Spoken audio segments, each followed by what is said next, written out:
ధర్మాన్ని పట్టుకోండి, సత్యం నిలవకండి.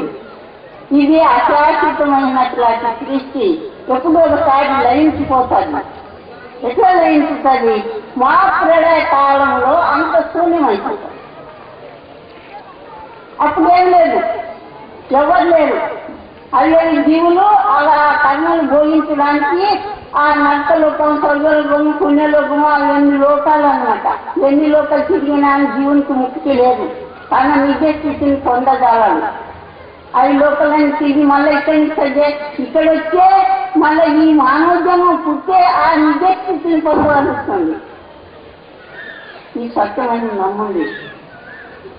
నమ్మితే మీకు ఆ జ్ఞానం అనేది, తెలివి అనేది వచ్చేస్తుంది. లేకుంటే ఇట్లా ఎందుకుగా పునర్జనం, పునరణం, పుట్టది, సత్యది, సుఖము, దుఃఖము భోగించుకుంటా నానా రకాల జన్మలకు